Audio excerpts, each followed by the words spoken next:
Hi gang. Okay, today we're going to talk about something that's a little bit different.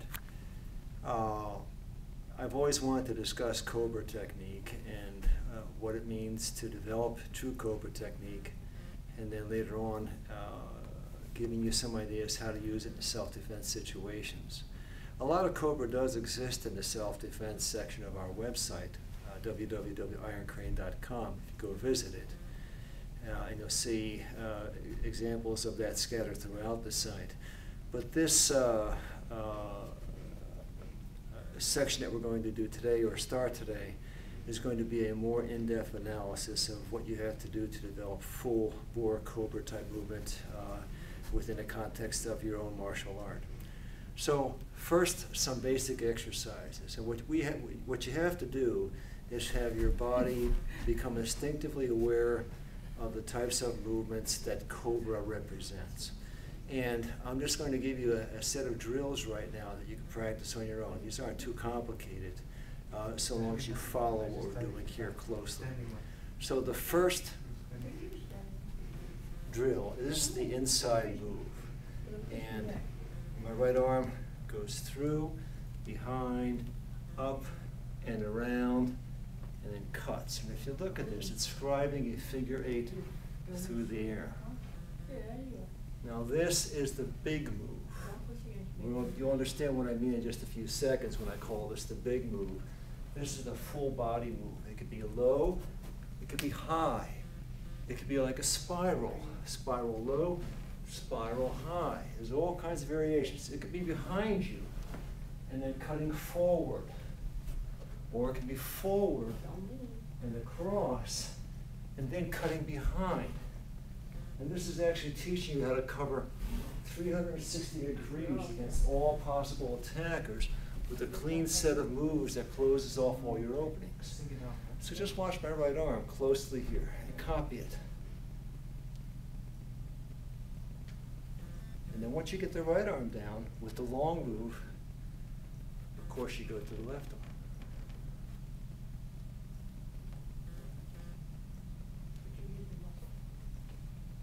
Now, until you master this, the opposite hand just tries to move with the flow so that it's coherent motion. Okay? Later on, you'll do more complex things with the opposite hand, but for now, it's just moving with the flow. If it's too hard for you to do that, just hold it over your heart, which is always a good neutral position for the free hand. What I like to do is just sort of draw it in, relax it, let it fly out, counterbalance, draw it in, and then relax it. Typically, I'll do the long moves, 10 on each side. Then I'll go to the middle move. And the middle move centers on your elbow. It's exactly the same move, but the arc is inside. And this is the kind of move that you're employing when you're engaging people at arm's length distance. Maybe a knife, moving it about, getting control of it, bringing it down. The arm's length distance control. You have the same possibilities. You can swing it behind, cover behind, bring it to the front. It could be short to the front. It could be spiral-like. It could be high only. It could be low only. However you want to play it out. After you do 10 or so on the right side, you go over to the left side. And as was the case before, the free hand maintains a neutral flowing position. The crane and the snake have a close affinity to each other. And if you watch this, I'll put a little bit of the crane into this. And you can see how it starts to flow like a combination of the two.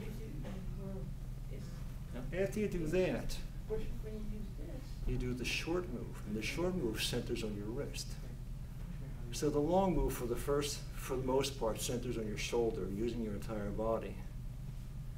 The mid-range move centers on your elbow, and you're balancing your power with your waist and your shoulders. And then the short move is hand only. This would be for like wrist grabs and locks. Now it's the same flow, in, up, around, and through. In, up, around, and through. But this is the small move. It could be to the side. It could be across your body. It could be behind your back. Okay? And this is just controlling someone who's grabbing you, attempting to grab you. They're attempting to seize your hand and it falls away and then grabs them back. Many different interpretations, but they're all important.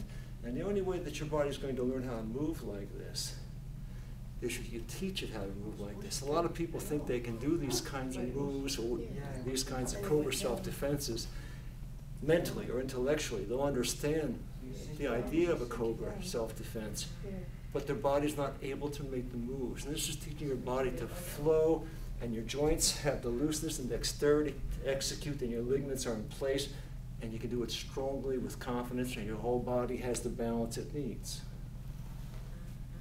Okay, so putting those together, if I were practicing it on my own, I'd do 10 long on the right, 10 long on the left, 10 mid on the right, 10 mid on the left, and then 10 short on the right, 10 short on the left. Go ahead and practice that for a week or two, then come back and visit us again, go on to the next sequence. Okay, gang? See you down the road.